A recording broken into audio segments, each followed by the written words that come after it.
Okay.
Good afternoon, Chamber members.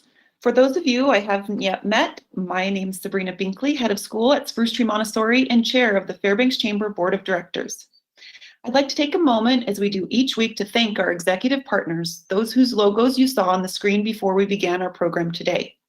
Not only are these members the backbone of the Fairbanks Chamber's advocacy efforts, they are the kinds of businesses that our community really depends on most in both the best of times and the most challenging times. The Fairbanks Chamber is so appreciative of their partnership and their support no matter the season. A full list of our executive partners can be found on our website. We would also like to give a special thank you to Spirit of Alaska Federal Credit Union for sponsoring today's presentation. We are grateful for the continued support of our member businesses who help us make these weekly presentations possible. We will hear later from them in our program. Now I'll go live to Brenna to help us recognize our new and renewing members. Brenna? Thanks, Sabrina. So we'd like to thank the following renewing members: Warblow's Air Adventures, Edge of the Arctic Trading Post and Mark Knapp Knives, and Denali Federal Credit Union. We'd also like to welcome some new members to our 110% Club, which means that these members went above and beyond their membership investment to help us and support our advocacy actions.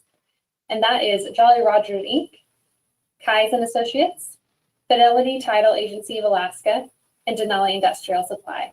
Thank you for giving us a little bit more so that we can help do our advocacy programs. And today's membership minute focuses on my favorite time of the year, which is Golden Days. I'm a rubber duck fanatic, and of course, I always love seeing them float down the river. Today, I just want to include a little note about how you can help your business gain exposure through Golden Days and the Rubber Ducky Race. If you are interested in donating a prize, please feel free to reach out because there are so many benefits to doing so. Some of those include brand visibility, consumer perception, community goodwill, and return on investment for that marketing donation that you've done. If you have any questions about what would be a great thing to donate, or maybe if you want to support the Rubber Ducky Race by purchasing a gift card from your favorite restaurant to then support 2 different businesses and organizations, feel free to ask, and I would love to chit chat. And that's all for today. Back to you, Sabrina. Great, wonderful, Brenna, thank you. Our board of directors met yesterday and discussed 2 topics. First was a discussion on how to fine-tune our advocacy efforts related to education and workforce development. The board is committed to supporting education and workforce development in our community while also understanding the fiscal impacts that some policies require. Our advocacy seeks to balance supportive policy that helps future generations of Alaskans find educational and employment success with responsible fiscal action. The other item on our agenda was what we called a surface conversation, a time to share thoughts, feelings, experiences, and ideas to jumpstart a collaborative process toward the goal of addressing racial discrimination, injustice, and bias of all kinds in our community.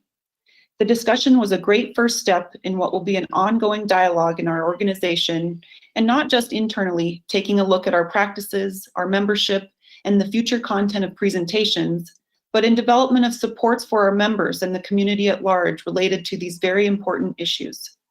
Several board members shared personal thoughts and experiences, what their business is doing, and in some cases not doing, and how they endeavor to do better. We collected ideas that could be part of an action plan we implement in the weeks and months ahead. We look forward to continuing the conversation, recognizing the importance of equality relative to this chamber's advocacy efforts on education, employment, entrepreneurship, and criminal justice reform. And with that, I'll move to Marissa with her President and CEO report. Thank you so much, Sabrina. I will go ahead and take this opportunity to spur off of what Brenna was talking about related to Golden Days. So most of you know by now that Golden Days 2020 is a go with some changes to keep our community safe, healthy, and happy. So as we will continue to say, we're asking folks that participate in our events to make sure that you're just doing 3 simple steps. We want you to mask up. We'd like for you to keep your hands clean, and we'd like you to maintain that 6 foot physical distance from one another while you're attending our events. And we've made some changes to our events to make those things a lot easier. But today I'm also going to talk a little bit more about the Rubber Ducky Race. So the Rubber Ducky Race is proudly presented by Sunrise Bagel and Espresso. Those tickets are actually at the printers right now getting printed, but in very exciting and hot off the press news, tickets are going to be available this year online, and we just published that link right before the presentation today. So if you want to be the first person to get your Rubber Duck ticket online, you can go ahead and click the link that Katie will be sharing in the chat box on this YouTube channel. You can get your tickets there, or if you have a hard time looking or finding that link, you can also go to fairbankschamber.org/rubberduckyrace, and the link is there on our website as well. We have some fantastic prizes up for grabs this year. Our grand prizes for the yellow tickets are, of course, there's $10,000 up for grabs. We also have 2 round-trip tickets from Alaska Airlines.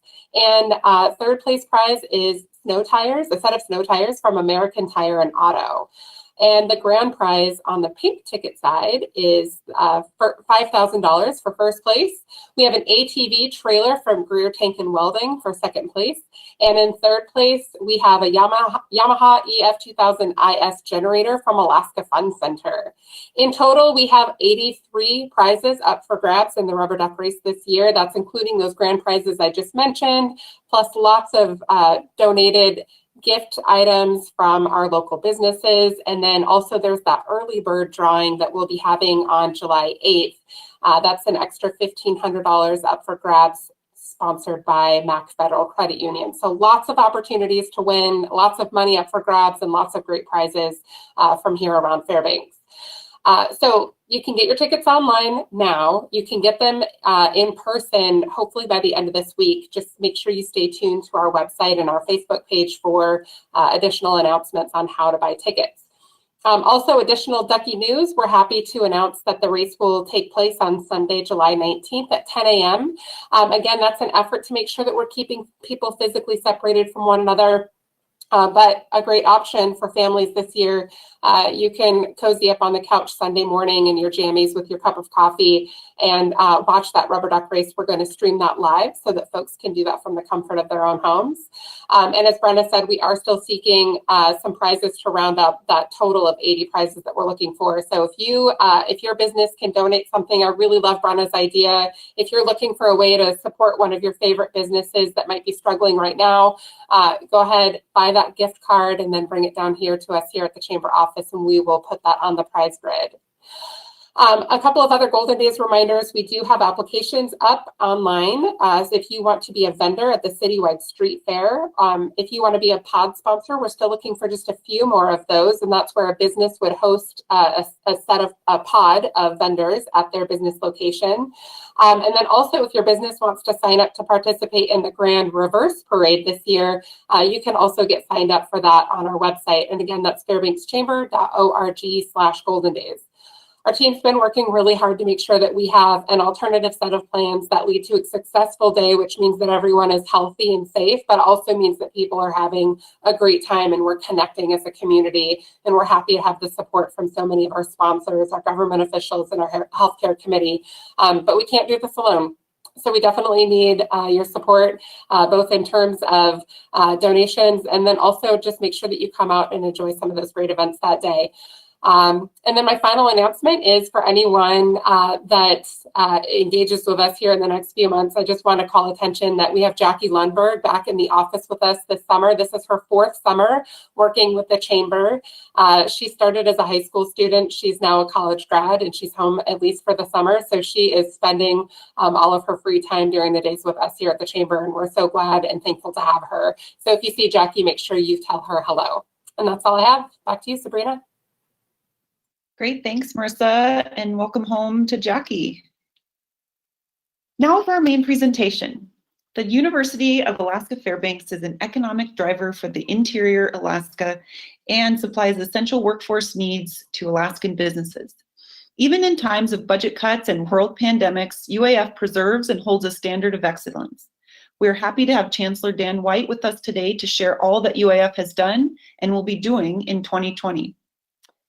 Dan White is Chancellor of the University of Alaska Fairbanks. He is the 9th Chancellor in the university's 103-year history. Dan has served in many capacities since 1995 when his UAF career started as an engineering professor.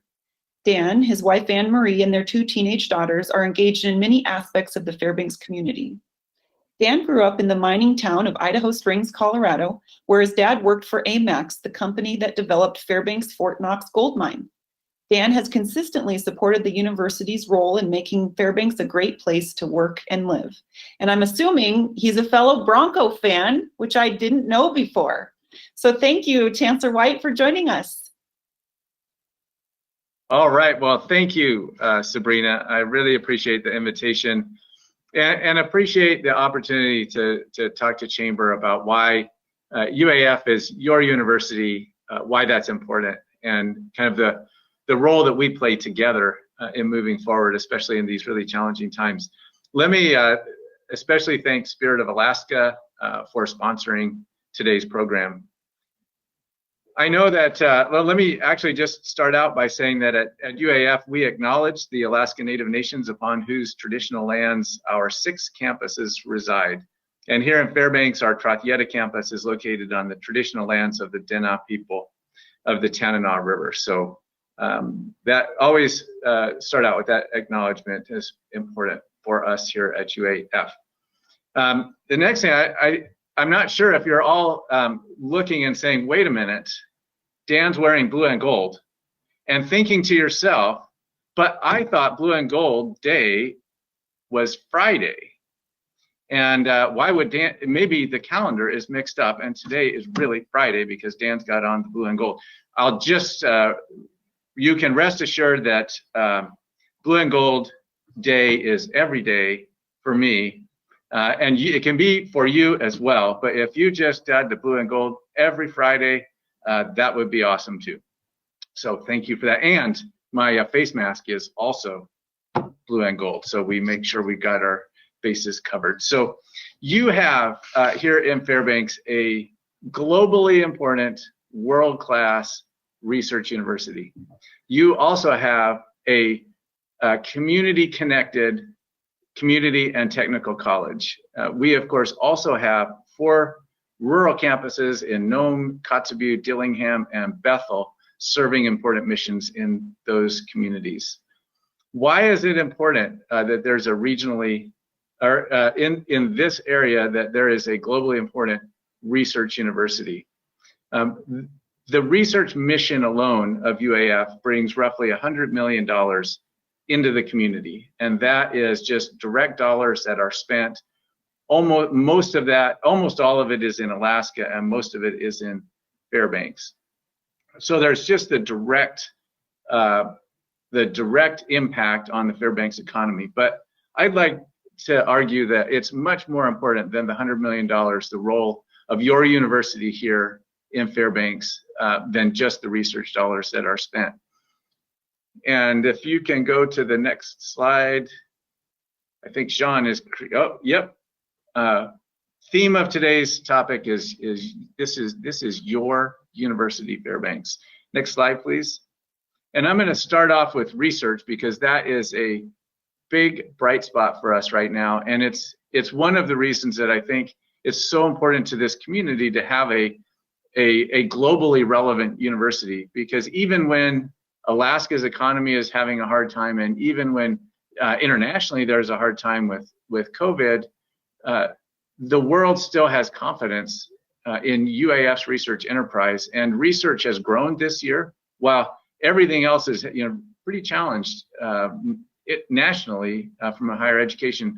UAF's research enterprise grew this year and it grew last year, and it continues to grow because even while Alaska's economy has some challenges, the world has confidence in the mission, the research mission that UAF has. And just a couple of examples, UAF's Alaska Earthquake Center just received a 5-year grant from the National Science Foundation to continue operating 45 arrays. These are sites that are looking for earthquakes and looking for tremors so that we can, here at the Alaska Earthquake Center, predict and monitor earthquakes for the benefit of Alaska.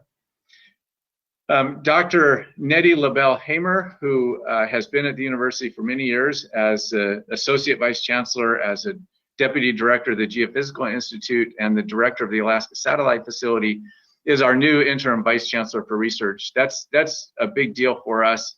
Nettie was the first person that I'm aware of, that I know, that got a $50 million grant from the federal government to conduct this kind of globally important downlinking of satellite data and interpretation of the satellite data. So it's a great thing for us to have her in this new leadership role.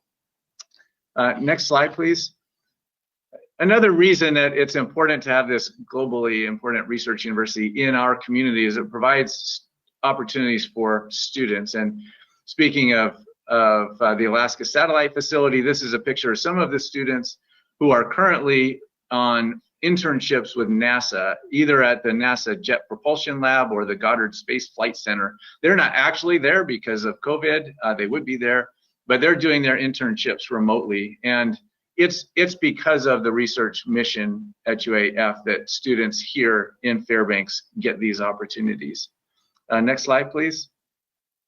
And it's through the reputation that the international reputation and the globally strategic position that UAF has that our students are the only ones in the country that can launch rockets from our own university-owned rocket range.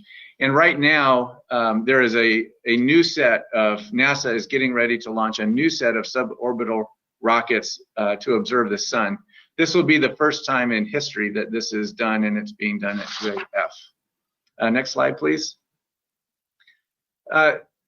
Just as, you know, as COVID set in and the National Science Foundation grounded, so to speak, the research vessel fleet, UAF was out ahead in safety measures and preparation for operating the only ice-capable vessel in the U.S. fleet, which of course we built and operate for the National Science Foundation. And so we were the first, as even during COVID, preparing for sailing and doing the important research, we were the first vessel in the U.S. fleet to be allowed back into service. And so we had resumed operations on that ship in May. They are under very strict health regulations, but they are out doing the world's research and Alaska's research on the fisheries for Alaska, even during this very difficult time. Next slide. And you know, I think it is again this reputation that the university has internationally, that the National Science Foundation had confidence in letting the Sikuliaq back out to sea. Last year, when Dr. Arlie Reynolds, who's the director of our One Health research program, he came in and talked to the chamber about the One Health conference that was coming up. A little bit over a year ago, that of course was scheduled to happen during COVID, during March, and we have postponed that. And I'll mention that in just a second. But a little bit over a year ago, we launched this One Health research program, and it's connecting the people, the animals, and the environment in a way that looks holistically at health and at people's health, and is specifically focused on suicide and on nutrition and how we engage in our environment with the environment and the animals and the people. And I think it's even more important now, as we're all isolated, that we pay attention to well-being, and that is one of the areas that this research center already has been working on. And in fact, before COVID, we created a One Health documentary that featured some of this research, and that documentary has been nominated for an Emmy. It will air on KUAC on June 30th, and then will be on Amazon Prime. So all of Alaska's One Health research, well, a sampling of Alaska's One Health research will be showcased. And there is now an online master's degree in One Health. Next slide, please. And I mentioned this One Health One Future conference that was scheduled for this year, and it has been rescheduled now for April 8th to 11th, 2021. This is a partnership with the U.S. Department of State. It will be an international One Health, One Future conference. And again, I think, you know, why it's so important to have this university be your university. This is a university that brings in big conferences, large groups of people to engage in the Fairbanks community and get to know Fairbanks and get to know Alaska. And most of these visitors at the last one, I think we had 800 visitors, and they're taking in Fairbanks, and they're staying at the hot springs, and they're participating in local businesses. So we sure like that. Next slide, please. Yeah, so protecting public health, another kind of aspect of the research that's going on here. We host the state virology lab here on campus, and so as soon as COVID hit, the state virology lab was sprung into action, went to 24-hour. Well, they couldn't go to 24-hour sample testing immediately. We then had a number of our staff go to work for the virology center so they could go to 24-hour testing. And just the equipment in our labs, we already had a lot of the equipment that was needed. So while communities around the country were struggling to get equipment to test for coronavirus, UAF already had this equipment, went straight to the virology lab and increased the capacity for testing. And right now we are already doing research on genome sequencing technology that will help contribute to development of a vaccine for the coronavirus. We've also received about $100,000 from the Office of Naval Research for coronavirus-related research activities, and that's being put to work. Next slide, please. So we're different from the state in that the state has had a number of kind of openings of businesses.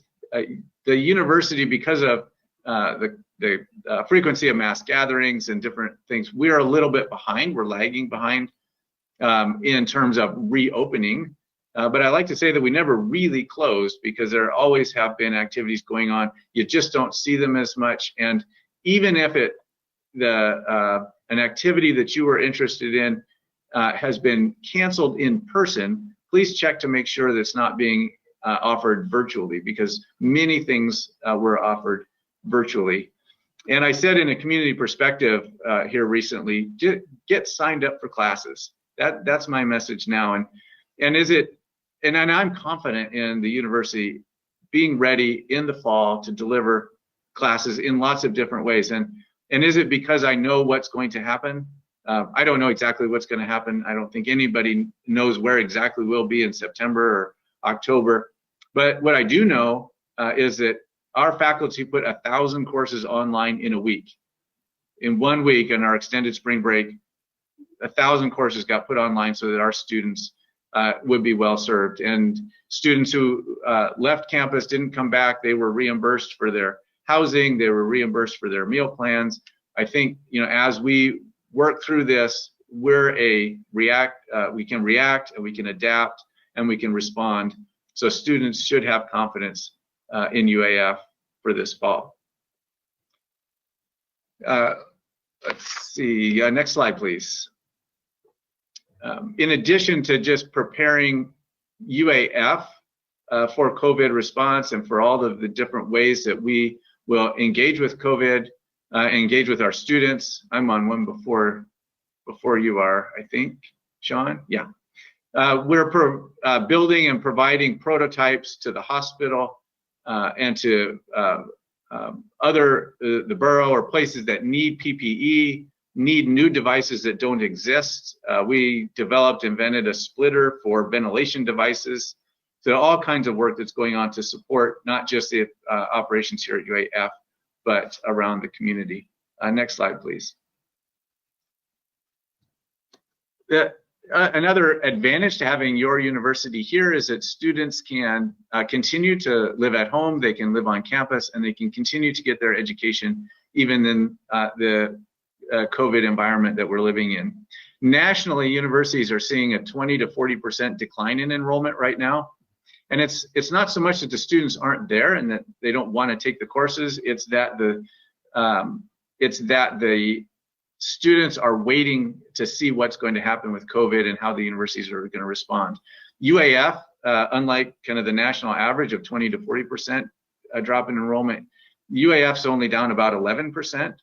And I think that is because students have confidence that they were treated well in March, and they're going to be treated well in fall when they come back. There are some real bright spots. We're seeing increases in outside of Alaska students registering for UAF. We're seeing more students registering for online. We had double the number of people engaged in our eCampus. eCampus continues to grow. And I think where we're seeing people not registering yet, it's the Fairbanks students primarily, who are just kind of waiting, I think, to see what's going to happen. But we're, I think, in really good shape, especially given the national kind of outlook. Next slide, please. And I might, just again give a shout out to eCampus. eCampus is up 14% in enrollment this summer and up 7% for the fall. And it's really interesting because our online platform, the eCampus uses, was way ahead of most research universities. And so it's, in the higher ed space, there's this kind of funny thing going on where all of a sudden students all over the world are in the online environment. And many of those students are not looking for a kind of traditional online, not looking for the ASU or University of Phoenix. They're looking for a research university. But all of a sudden they're all online, and lots of them are looking at UAF, whose eCampus platform is kind of way ahead of most research universities. And so I think that's a real bright spot for us, and it's showing now with enrollments. And just as an example, even before COVID ever hit, you could get 45 different degrees from UAF online without ever coming to campus, 45 different degrees. And then eCampus already had the eAdvantage program, which is offering UAF's courses to high school students through contracts with the districts or with homeschools. That was set up specifically to compete with Arizona State, who was moving into our market. In any event, UAF has been a pioneer in distance ed, offering distance ed before Alaska was a state. So next slide, please. And also just super excited about the North Star College and what that's going to mean to the Fairbanks community. This is where students, and right now it's just seniors, will spend their senior year at UAF, and they will graduate from their high school with a year's worth of UAF credits already in the bank. And it will not be a cost to the students. They don't pay tuition. It's all paid through the district. We had over 100 applicants for this first cohort of 40 slots, and those 40 slots, of course, filled up very quickly. The school district did that by lottery. So excited about that. We hope to double that next year to 80 students, 40 juniors and 40 seniors, and hopefully we can grow beyond that. Next slide, please. Fisheries and Ocean Sciences has seen growth 233% in graduate students, so lots going on there. And next slide, please. And of course, I have to give a shout out to our School of Management, which is connected so well to the community. And I really want to thank all of the members of this community and who I know are chamber members, who are also part of the advisory board for the School of Management. And it's important for our community to have the School of Management, and important for the university to have the community so engaged. And you can see up in the upper right-hand corner of this slide, there's the AACSB accreditation, and that was just renewed. So even in all this uncertainty, just in the last month, the AACSB called in and said, yeah, we're totally confident in School of Management, and you get a renewed accreditation. And obviously we're very proud of that and very confident in what the School of Management is delivering. 93% increase in registered undergrads over last year. So way to go, School of Management. And that's a picture, of course, I think everybody recognizes Tammy Tragus McCook. Thank you, Tammy, for all of your efforts. And next slide, please. And of course, our Business Leader of the Year celebration, which is to honor Joe Usabelli Jr., was right during COVID in April. So that has been postponed to November 17th, and we hope to see everyone in person, or if not in November in person, virtually, to celebrate Joe Usabelli Jr. and all that he has contributed to the business community and to the Fairbanks community more broadly. Next slide, please. In the last time I talked to Chamber, and I'm sure the time I talked to him before, we have 6 strategic goals at UAF, and one of our strategic goals is to be a community with respect, diversity, inclusion, and caring. And I always list all 4 because we could have one could have an environment that is diverse but not inclusive, or an environment that is inclusive but not diverse. All of our faculty, staff, and students in our community deserve all 4: respect, diversity, inclusion, and caring. And we changed our language from saying you are welcome at UAF, everyone's welcome at UAF, to everyone belongs at UAF. And there's a difference.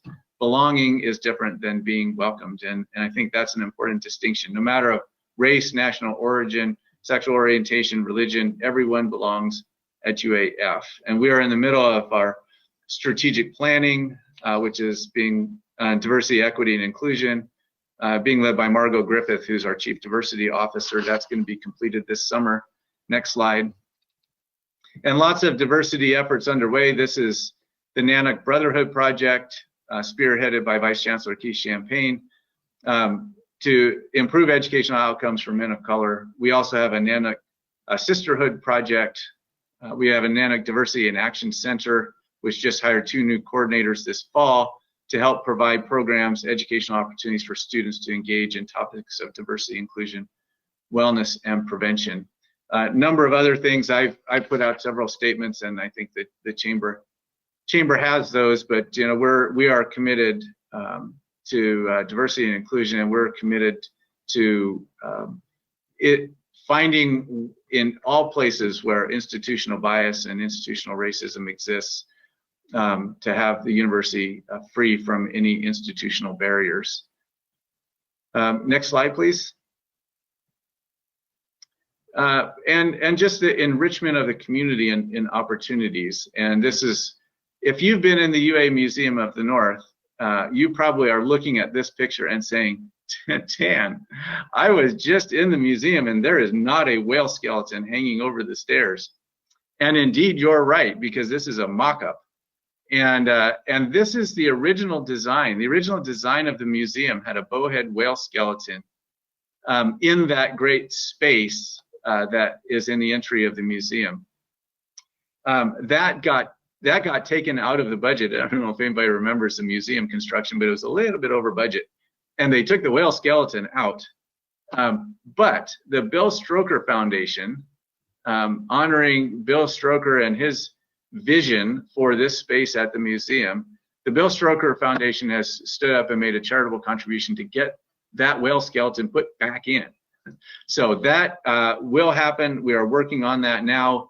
As part of the effort, when we took that out, the ceiling was not reinforced to have the whale skeleton, so we're getting in now and reinforcing the ceiling so that can be hung up. Next slide, please.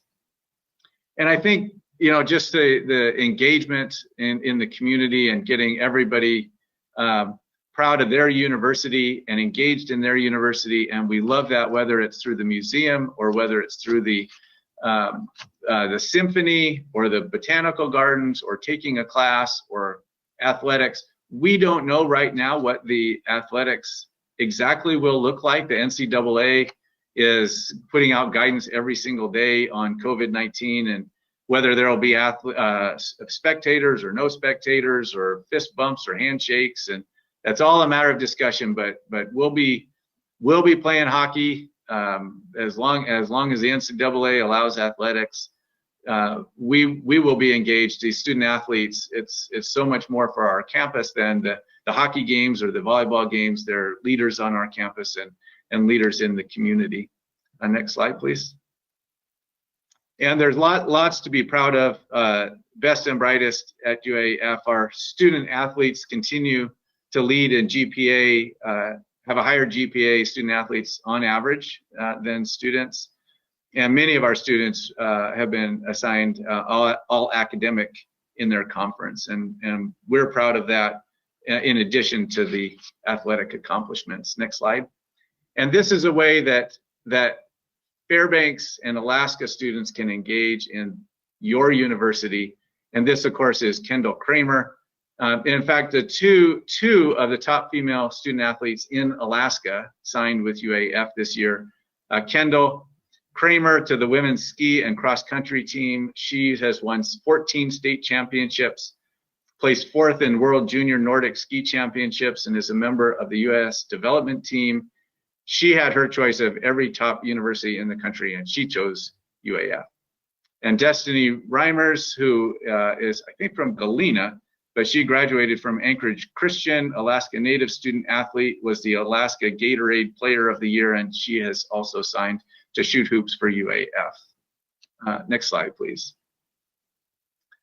So thank them for signing with UAF and making us all proud of our athletics program. Next slide. And this is actually a picture from a hockey game last year. So I just want it note to the record that UAF was wearing face masks before face masks were cool. Lots going on. A new hockey diversity community outreach program, looking at developing partnerships with some of the Fort DuPont Hockey Club, which is the only and oldest Black hockey club in America, which is in Washington, D.C., and looking at increasing diversity all across the university, including in our athletics. Next slide, please. I'll just mention a few things. I'm going to do a quick time check. Where are we on time, Marissa? Okay. She said 5 more minutes, so I will wrap it up in 5 minutes. Budget. Yeah, budget has been a challenge. As you know, the governor and the regents signed a compact agreement to reduce the university's budget $70 million over 3 years. UAF's share of that budget cut is roughly $35 million. That does not include fixed cost increases or COVID costs, etc. So we're working on this. We are reducing costs, trying to find efficiencies, consolidating, but that is an ongoing challenge, and I think something that you hear a lot about in the news. Just as a measure of scale, all of our academic programs, all of them added together, is about $55 to $60 million, and our cut, not including fixed cost increases, is about 35. Obviously, it's not all going to come from athletics. In fact, we're trying to minimize our academics. We're trying to minimize the impact on academics, but it's a big cost. And just as an example, our athletics budget is less than $5 million. You know, I frequently hear, well, you could cut athletics to save a bunch of money, but the numbers we're talking about are pretty big numbers. So anyway, you continue to hear about it in the news, and we're working on managing that. But continue, I think, to keep up to date on how we're working, continuing to prepare for COVID. Academic program reviews were just in the news the other day, looking to reduce some academic programs to save some money. But I'm continue to be confident that one way out of this is our enrollment growth and research growth. And I think we're seeing progress in both of those, and that will help moderate some of the reductions. Just a couple words on academic review. Next slide. We have reviewed half of our programs. We'll review the other half this year. I want to thank everyone who wrote in and called in and sent emails. about the programs that were being considered for elimination. There were 44 programs that did get discontinued, renamed, or merged, or reduced in this round. 44 is quite a few, although 26 of those already had been, I'm sorry, that the 44 is the system. Our number was 26, and roughly half of those had already been suspended. So the impact is about 13 programs of new impacts. I want to, next slide, please. Just mention that mining was one that was initially it's one of our most expensive programs. Mining and geological engineering are two of our most expensive programs. They were originally suggested as an area for reduction. I got a lot of feedback, and I really appreciate that. There is no mining or geological engineering degree programs that will go away. There will be a little bit of reduction in the geological engineering department, because that department will merge with civil engineering, but the separately accredited mining and geological engineering degree programs will go on into the future in the same way that they have in the past. Next slide, please. And again, thank you everyone who weighed in on those. That was really important. Just some high-level change, some things that you'll see in the news so you're aware. The Board of Regents has been talking about consolidation, and there was a proposal made by one of the regents to merge UAF and UAS. The way that works from an accreditation standpoint is that one university is merged into the other one. Normally they don't eliminate both and create a new one. But that's going to be, the board has asked a subcommittee of the board, and I think they're going to hire a facilitator to talk about what a merger of UAF and UAS would look like. So that is going to be in the news, and I would encourage everyone to get their perspective in on a merger of that sort. And we don't know quite what that would look like. I think that's what the goal of this subcommittee will do. The board has asked that a conceptual plan be prepared by this task force, which has not yet been named, by October 15th. Okay, next slide. All right, UAF is your university, and again, it has been quiet on campus, but there is so much going on, and growth and exciting things in research, and I think we're way ahead of the rest of the country in enrollment. Thank you, Fairbanks. I think we've got a ways to go, and we've got great people working on it. But I often get the question, what can I do to help? And I think the important thing, take a class, get engaged, come to a sporting event or watch one, or be part of a program and be part of your university. We want you part of it, whether it's the Trothieta campus and the Research University, or CTC, or if you're in Nome, Bethel, Dillingham, or Kotzebue, get engaged, because I think the best way for you, if you're asked, about mergers and different things, the best way for you to talk about the university is from your own personal experience. So I will thank all of those of you who have our alums or are currently engaged, and encourage everyone who's not to come see us. My email is posted on the website. I am always interested in hearing from anyone, anytime. And the next slide, is there a next slide? Oh yeah, it's the pop quiz. Okay. It's really hard for me to do a pop quiz when it's not in person. I can't throw scarves out and stuff, but I have these 3 hockey pucks, which are official game pucks for the Alaska Nanooks with the A-Bear on. You can't wear them on Blue and Gold Day, but you could certainly display them every day and show your blue and gold spirit. Good, I'm not throwing these out probably. And the question now, if you're wanting to participate in this, all you have to do is email uaf.chancellor@alaska.edu the answer. Email that, the answer to this question, and the first 3 people that send an email that's correct, you don't get a hockey puck for an incorrect answer, can go to the chamber and pick one of these up. The first 3 people that answer the question. Go ahead, next slide. Who is that masked person? We want to make sure everyone on this campus is safe. And so that person, the first chancellor of the University of Alaska Fairbanks, is wearing a COVID mask to make sure nothing is lingering from the first couple of decades of our operation. Just send me an email, uaf.chancellor@alaska.edu, and I will thank everyone in advance. Thank you, Spirit of Alaska, for sponsoring this and for all of your support of School of Management. And thank you, Chamber, for your support of UAF. It is greatly appreciated. Thank you. Great, thanks, Dan. We can always count on Dan to be throwing things into the audience. So perhaps virtual meetings in this case, I think is maybe the safer bet this week. So Dan, I have a first question, and then I'll turn it over to Janelle. A friendly reminder to everyone watching, you can type questions into the chat, and we will ask Dan those questions as they come in. But my question is, I noted that your eCampus enrollment for fall is up 7%. Is that due to increased marketing efforts to those outside Alaska, or is that a part of the plan, particularly given that interior Alaska has fared so much better than other parts of Alaska and of course the nation? Well, almost all of our students, even the students who live on campus, are taking some of their curriculum online.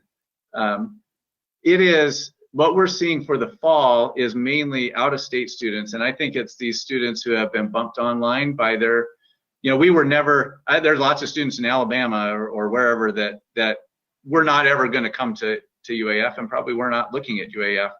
But all of a sudden, when they're on the online environment, they're looking around, and people from all parts of the country are looking and seeing, wow, UAF is way ahead. Many research universities have 2 or 3 programs online. We have 45.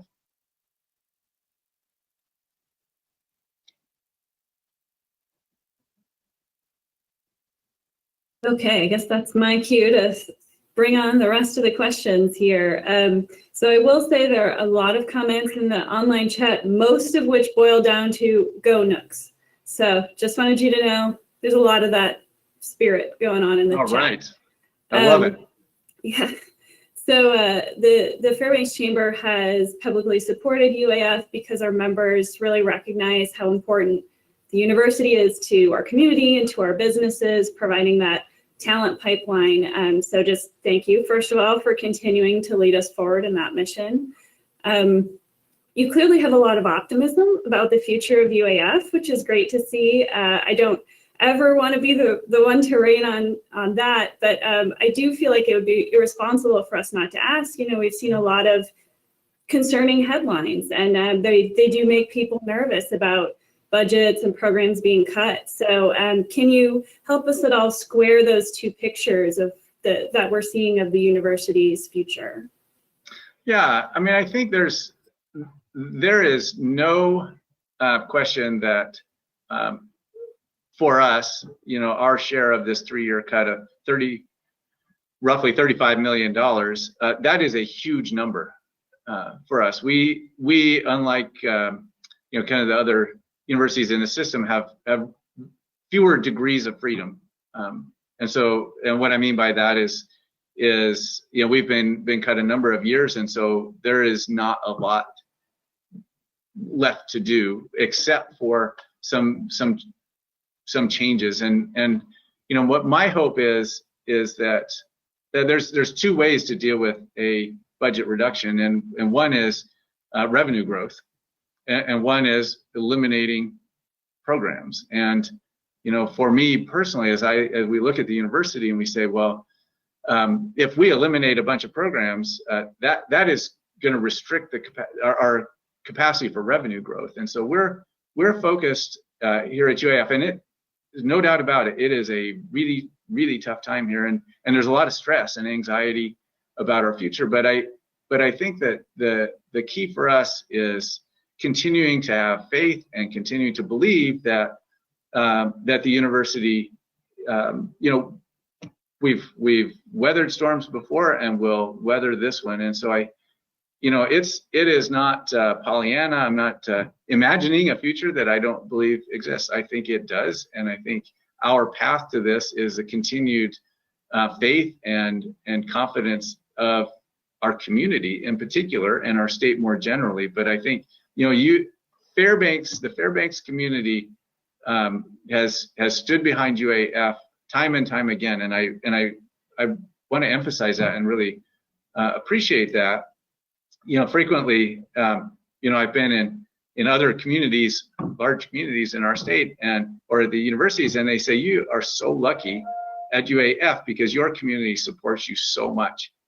And so that's seen. And so I think there's a lot of turmoil, there's a lot of headlines. The board, I think, you know, is challenged with how do we deal with this big cut. But your team here at UAF is looking hard at all the numbers, and as different options are posed by the board, we're working through those, and or posed by the president, we're working through those as well. So yeah, sign up for a class. I think that's what we all want to see here at the university, and what I want to see as a community member. Thank you. Okay, thanks. So kind of, well, very much related to that, but maybe kind of a subset of that question. So someone had said online, you know, obviously UAF has lost some employees and some funding, but essentially having the same overall mission for the university. So are folks making do or doing more with fewer resources? Are your employees struggling to kind of keep up with ensuring that mission is carried through? Yeah, so good question, and that is a question that is even 3 years ago, before the compact was signed and before the budget reductions that we're in, we had undergone reductions, and I think it was my first address to the university as the chancellor, and I said, we've got to do less with less. I mean, we have budget cuts. We can't keep putting more balls in the air, and I think, yeah, one thing that is challenging is what do we stop doing, because there is nothing that we do that doesn't have a constituency. But you know, you saw in the paper this week that we're suspending the University of Alaska Press and its operations. This was the first year that you didn't see reindeer at there were no reindeer calves at the farm. You know, we're reducing operations. Those are things that we're stopping doing because you can't just keep doing exactly the same thing with less money. So yeah, we're working on a lot of just kind of what things can we just stop doing, and I've put out a number of conversations in the UAF community about things that either need to change their revenue model or we just need to stop. But like I said, it's a community conversation because everything has a constituency, everything is valuable to someone. Okay, so to follow up those two real softball questions for you, someone did ask in the chat, do you have a date when the Museum of the North will open back up? Well, we're working on it right now, and I expect in the coming weeks there will be limited visitation reopening. We're operating under the University of Alaska system guidance on what can open and what can't, and we're preparing plans for the museum. I think it's going to be in the next week. Okay, I know. Believe me, there's no one that wants it reopened more than the museum. Well, and I can probably think of a few children who would be very excited about that. Okay, so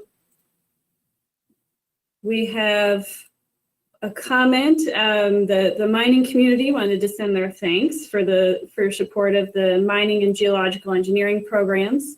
And they said 75% or more than 75% of their engineers are proud UAF alums. So yay, thank you.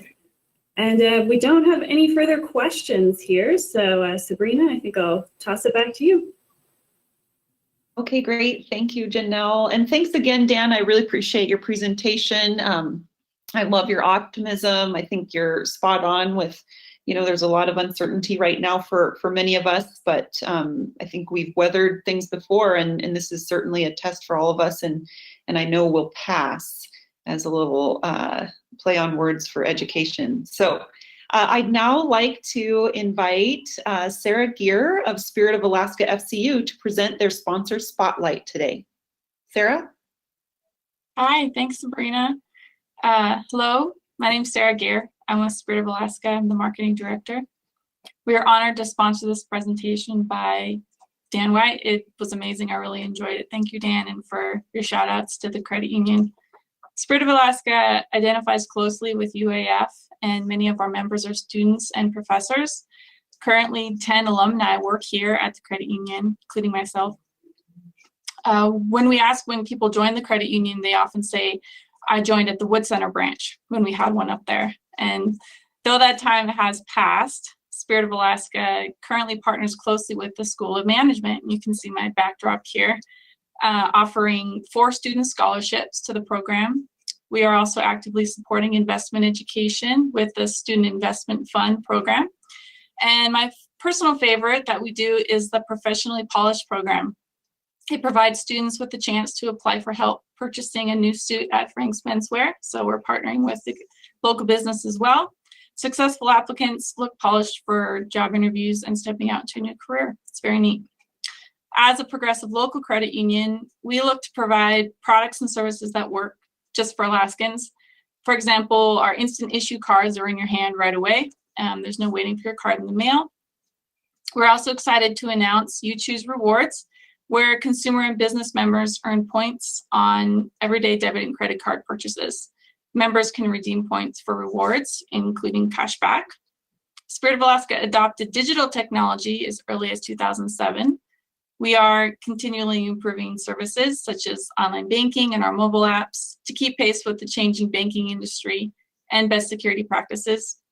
Our online banking and mobile apps are scheduled for a major update later this year to add features members have been requesting. Recently, we added a new app called Card Valet, which allows our members to turn their debit and credit cards on or off, provides card use alerts and some financial management tools. We've also expanded our business account services. Business members work with us to open checking and savings, lines of credit, and credit cards. Plus, we are proud of a business loan department that was there for our members during the COVID shutdown, assisting with paycheck protection loans and working one-on-one with member businesses who were affected. In addition to business loans, of course, we offer a full spectrum of consumer and mortgage loans to the community. Spirit of Alaska is invested in the Fairbanks community, has sponsored numerous sports teams, university programs, and local iconic events that make Fairbanks such a dynamic place to live. Thanks for your time. I hope you'll consider becoming a member. Back to you, Sabrina. Great, thank you so much, Sarah, and thanks again to Spirit of Alaska FCU for your sponsorship today. We are so grateful. And like always, I would just say in my closing remarks that we are continuing to encourage you all to support local businesses during this time of reopening to the extent you're comfortable. Many businesses have taken great care to prepare for customers returning to not only retail spaces and eateries, but socializing spots and outdoors and even professional service locations. Also, please consider supporting the Chamber's efforts to host a successful Golden Days event and reach out to tell us how you can help. I'm looking forward to the reverse parade, even though that might be an idea that you've never heard of. Getting creative in this time has been something kind of a highlight of the Chamber, and I'm pleased with Marissa and her team's efforts through all of this. Please join us next Tuesday, June 23rd, when we'll host Mayor Bryce Ward. He will present information about FNSB's coronavirus relief programs and update us on those that are being established with portions of the CARES Act funding, the Business Interruption Grant, the Personal Protection Equipment Grant, and the Healthcare Interruption Grant. So I hope to see you next week. Be well, Fairbanks.